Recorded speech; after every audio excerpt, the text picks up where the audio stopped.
right, so folks, we're still here at Showbiz Now. We're live on Joint Prime TV. Don't forget, we're streaming live on Facebook as well, so go check it out. In the studio with me this morning, I have one of Africa's finest, I might say.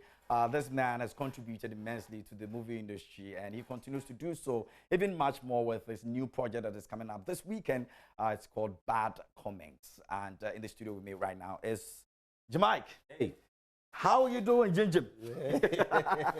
Good to see you, bro. Same here. So Everything good? Everything great. How's your family, man? We're good. You know, we spent time together at the airport yesterday.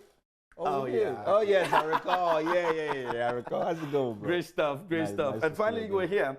Yes, Back in 2009, I think the major movie that you did over here was Dead End. Yes. I was on that location at the time. Okay. You know, so as far back as that So time. we have history, man. Serious one, eh? We do.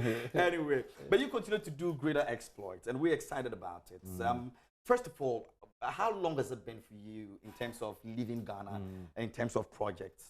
I have not been in about 6 years because shortly after the last time, after Unscripted, which was my reality show, I moved back to the US. I went back for my postgraduate. I went to raise my son because you're in the business. After a while, you're neglecting family. So I had to raise my son. I had to go through that phase of introspection as well to understand what was the next level. I had put in well over a decade and a half in this business. And I was at that point where I was questioning what is next. So I had a battery of businesses set up here and there that were being run by people that obviously didn't share the same passion as I did. So it was about taking command of all these enterprises and really doing the work, putting in the work without distractions. And finally, you've been able to sit back and look at situations which are happening around us to put something together, which we're just about seeing. How did that happen? What came into your mind? Is it because that you've been in that position before where you've seen people make certain comments that you really didn't feel like it was supposed to have come to you? And it's the reason why it birthed this. Brilliant question. I just felt at some point that there was no point coming back and forth in this industry. I was well established in the business space, and I had to have an alternative narrative, so to speak. I also felt like having given so much to this establishment, my blood, tears, and sweat, literally, I could only come when I had something to say. There's no point just coexisting in a space. You've been and done that. Man, bro, it's the whole 9 yards. So I wanted to make a movie that was different. I didn't want a frame of reference.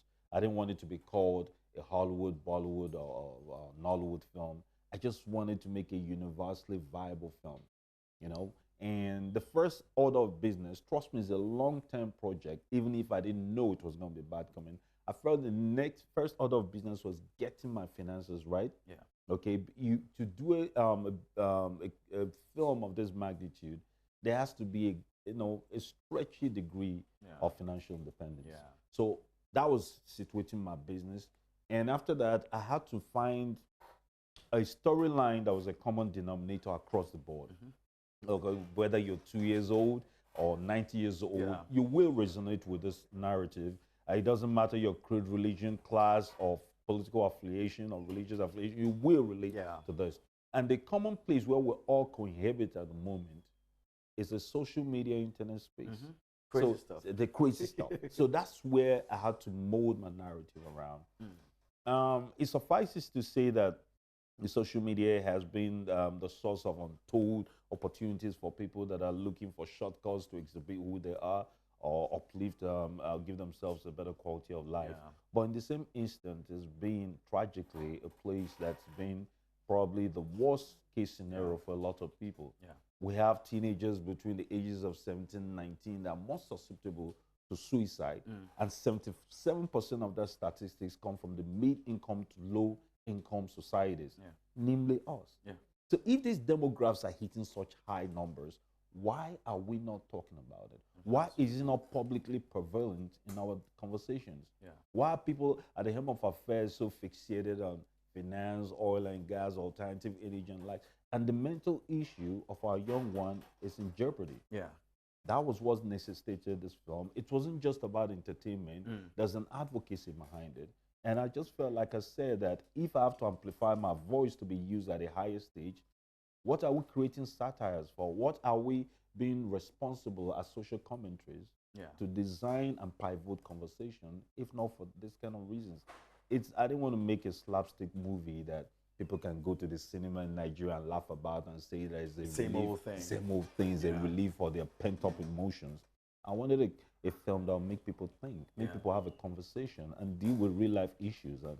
And that's what Bad Comment is about. Absolutely, and we all go through this. I mean, a few days ago, a friend of mine was also going through the same process, and it's crazy. Jamaica is here with me in the studio now. His movie Bad Comments is showing this Saturday. We'll give you all the details where you can get your tickets to buy as well. And he's here with me in the studio now. Some of you want to actually call in and say a few things, ask me a few things. Not too much though, because right now we're all focusing on Bad Comments, right?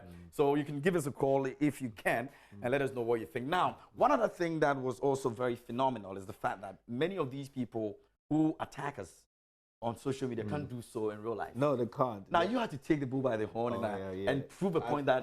Can you say that to me again? Seeing me right now. That's it. Was it scripted? Some people believe so. No, it really wasn't. I mean, you're talking about what the happened? altercation. Exactly. No, that was a real life issue right there. Now, but the intention wasn't for altercation. Okay. I'm a humanist. I'm a student of history. I like to understand the reason behind the intent. I don't understand, because I'm such a positive force, I'm such a person that wake up in the morning, I think for my good and the collective good that is dependent on me. I don't understand the psyche of the man that wakes up in the morning and his predominant thought is how to pull down. So I need to get into that psyche. I need to understand it that he is a smart guy. You're a healthy person. God has given you the two elements that you need to survive and supersede all your limitations. Why is pulling down people your predominant aim? So I needed to have that conversation. And when I went there, tempers ran high. Obviously, there was an altercation. I mean, it's human. Brilliant. It happens. This is who I am. I can't change who I am. I'm a great avid proponent of the use of the mind, and I've trained mine audaciously to be used at every realm in life. But sometimes when I can't use my mind, my brother, if it comes to the other side, I use it too. You still have to do I'm well trained on both sides, so F it. So it went south, but again, they did not capture the part where we had a couple of glasses of wine.